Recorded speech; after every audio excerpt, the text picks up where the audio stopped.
La Révolution française est un événement fondateur de l'histoire de France, pourtant les historiens se disputent encore au sujet de son interprétation.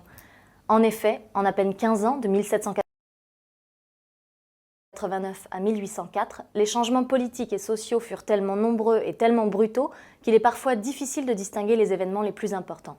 Ce cours permettra de traiter la Révolution à travers 3 temps forts principaux. Les débuts de la Révolution, de 1789 à 1791, seront étudiés dans une première partie, puis la fin de l'absolutisme sera traitée en détail dans une deuxième partie.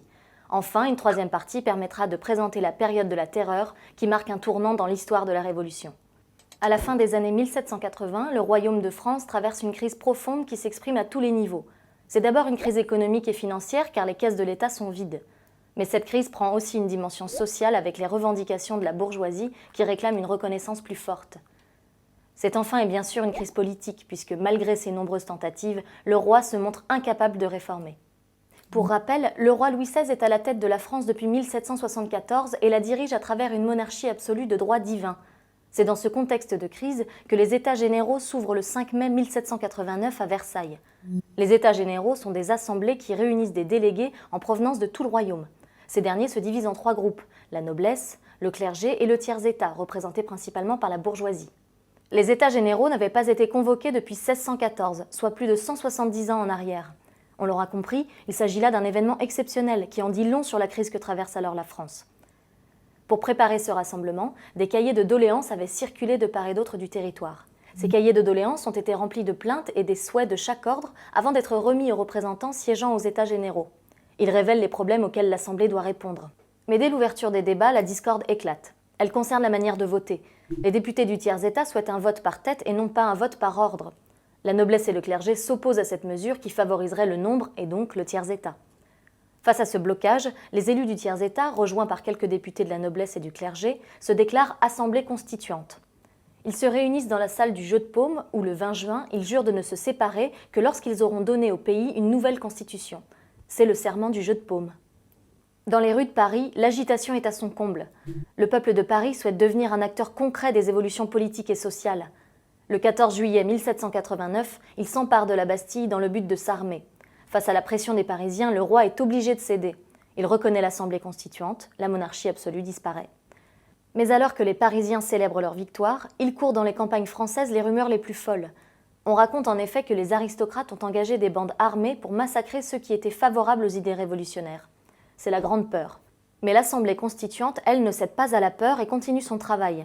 Dans la nuit du 4 août 1789, elle vote la fin des privilèges seigneuriaux.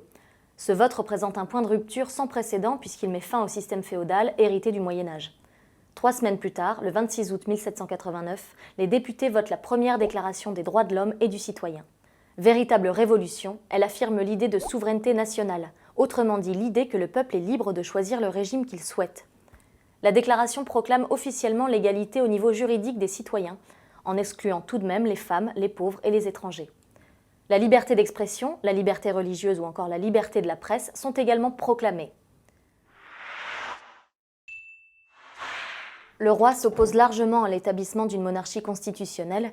Il décide donc de fuir Paris dans la nuit du 20 au 21 juin 1791 pour rejoindre son armée près de la frontière du Luxembourg. Mais sa fuite est stoppée à Varennes où il est reconnu et arrêté avec toute sa famille. Face à cette trahison, le peuple de Paris remet en question l'utilité de la monarchie. Attention, avant la trahison du roi, les révolutionnaires souhaitaient mettre en place une monarchie constitutionnelle tout en conservant Louis XVI. Cependant, la fuite du roi a changé les choses. La première constitution, adoptée en septembre 1791, est une conséquence de cette suite d'événements. La fuite du roi a provoqué une rupture dans la Révolution. Des manifestations ont lieu à Paris, le peuple exige la destitution du roi. Lafayette, le commandant de la garde nationale, fait tirer sur la foule, tuant près de 50 personnes. Les tensions sont à leur comble, non seulement entre le roi et l'Assemblée, mais également entre l'Assemblée et le peuple. Ces tensions s'internationalisent car les monarchies européennes sont inquiètes pour le roi et sa famille. En avril 1792, la France déclare la guerre à l'Autriche. En juillet, les Prussiens menacent les révolutionnaires de représailles si la famille royale subit le moindre outrage. C'est le manifeste de Brunswick. Malgré la menace, le roi est arrêté et jeté en prison. Une nouvelle assemblée est élue. Elle est appelée la Convention. Elle met fin à la monarchie et institue la Première République. Nous sommes le 22 septembre 1792. Une nouvelle constitution est rédigée, la constitution de 1793, qui affirme la souveraineté de la nation et l'égalité des citoyens. Le roi, quant à lui, est rapidement jugé, condamné à mort, puis guillotiné en janvier 1793. Comme prévu, la mise à mort du roi précipite la France dans une guerre contre les monarchies européennes. Ces dernières se regroupent en une coalition menée par l'Autriche-Hongrie. Au péril de la guerre s'ajoutent les tensions internes au pays, car à l'intérieur du territoire, des mouvements contre-révolutionnaires, c'est-à-dire favorables à un retour de la monarchie, se développent. C'est le cas tout particulièrement en Vendée, où les citoyens se révoltent contre la République. Même entre eux, les révolutionnaires ne semblent pas s'accorder. Des différences entre les groupes politiques apparaissent. C'est ainsi que les montagnards, ils se nomment ainsi car ils siégeaient en hauteur à l'Assemblée, s'opposent aux Girondins. Les montagnards veulent continuer les réformes, tandis que les Girondins prônent la modération. Ces différentes et profondes crises provoquent une période connue sous le nom de la Terreur. Tout commence en juin 1793, lorsque les députés montagnards excluent les Girondins de la Convention grâce à l'aide des sans-culottes. Ce sont des personnes issues du peuple, souvent pauvres, et qui souhaitent participer au mouvement révolutionnaire. Leur nom provient du fait qu'ils ne portent pas la culotte du noble, mais un simple pantalon. Les montagnards, qui prennent le pouvoir, se réunissent alors autour d'une personnalité politique, Maximilien de Robespierre.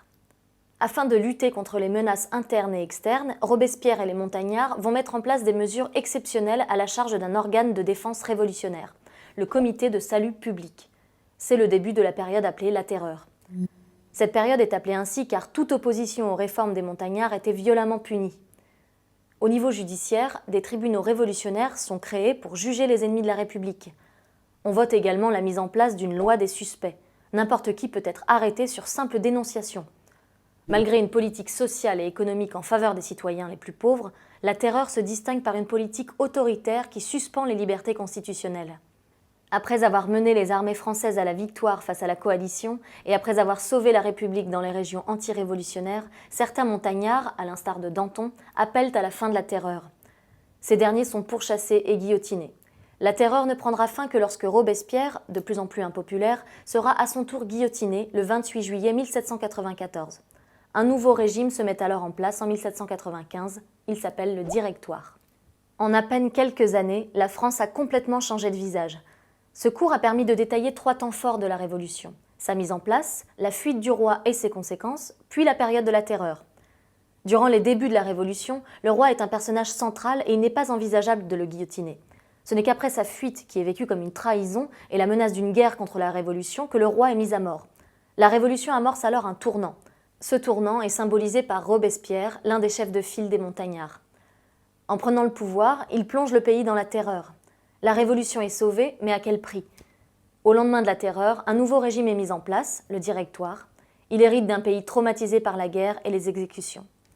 Merci d'avoir suivi ce cours avec School Move, et à bientôt.